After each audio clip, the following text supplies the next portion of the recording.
ঈদের সারাটা দিন মাংস নিয়ে খাটাখাটি করার পর পরের দিন সকাল সকাল উঠে কাজ করা কি যে কষ্টের তা শুধুমাত্র গৃহিণী মা বোনরাই বলতে পারবে। আমিও যেহেতু গৃহিণী, আমি আর ব্যতিক্রম নাই। তো সকাল সকাল ঘুম থেকে উঠে শুরু করে নিয়েছি রুটি বলতে। ঈদের পরের দিন প্রথম সকালে গরুর মাংস, খাসির মাংস দিয়ে সিদ্ধ রুটি খাওয়া হবে। প্রথমে প্ল্যান হলো চালের গুঁড়ার রুটি খাবো, কিন্তু পরে প্ল্যান চেঞ্জ করে লাল গমের আটার রুটি বানানো হচ্ছে। তো আমার আটা মথে নেওয়া হয়ে গেছে। এখানে 20টা মতো আটার রুটি গোল করে নিয়েছি। 20টার মতো রুটি বানানো হবে আজকে। আমি ঈদের পরের দিন সাজেস্ট করে থাকি খিচুড়ি কিংবা ভাত করতে, যেহেতু ঈদের সময় লোকজন বাসায় অনেক থাকে। কিন্তু মাংসের ঝোল, ভুনা মাংস দিয়ে রুটি কিন্তু জোশ লাগে।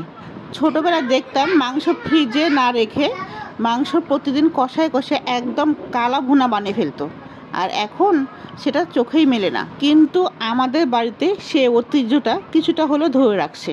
5 থেকে 7 কেজি পরিমাণ মাংস প্রতিদিন কষায় কষায় যখন 2 কেজি মতো হয়ে যাবে, তখন সেই মাংসটা কালা ভুনা করে খাওয়া হবে। তো এখানে আমি হাসাহাসি করতেছিলাম জিনানকে নিয়ে। জিনান রমজান মাসে বেশ কিছু আরবি দোয়া শিখে গেছিলো, কিন্তু এই 2 মাসে সব ভুলে গিয়েছে। আস্তাগফিরুল্লাহ রাব্বি মিন কুল্লি জামবি ওয়াতু বিলাহি ওয়া হালালা ওয়ালা হাওলা ওয়ালা। প্রথম দ্বিতীয় 10 দিনের কি শিখাচ্ছে আমার জায়ান বাবু? একটা বাটি পেয়েছে কাছে, জানো, ক্লাস দিয়ে সামনে বছর আর একটা শিক্ষা দেবো কবিতে দিয়ে বাচ্চারা খুশি করে সবাইকে দেয়। হ্যাঁ, সবাইকে দেয় বলছি টঙ্গিতে দেখা যায় সব বাচ্চা একটা প্রাইজ করতে পারে। খুব খুশি।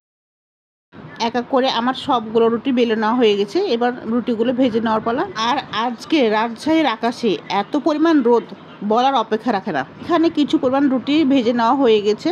এগুলো এখন প্রথমে আমরা খেয়ে নেব। এক চুলাতে রুটি ভাজা হচ্ছে আর অন্য চুলায় মৃদু আঁচে মাংস রান্না করে রাখা হয়ে গেছে।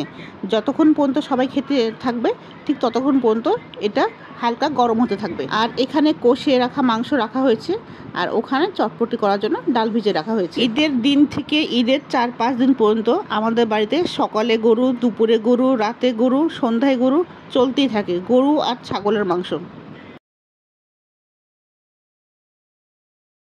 তো আমাদের জন্য নিয়ে আসা হয়ে গেছে লাল আটার রুটি আর মাংস রান্নাটা যা জোশ হয়েছে, আর মায়ের হাতের রান্না বলে কথা, স্বাদটাই কিন্তু অতুলনীয় হয়ে যায়। ঈদের পরের দিন সকালবেলা আপনারা কে কীভাবে নাস্তা সারলেন কমেন্টে অবশ্যই জানিয়ে যাবেন। এই ছিল আমার ঈদের পরের দিন সকালবেলা নাস্তার ব্লগটি কেমন লাগলো কমেন্টে অবশ্যই জানিয়ে যাবেন।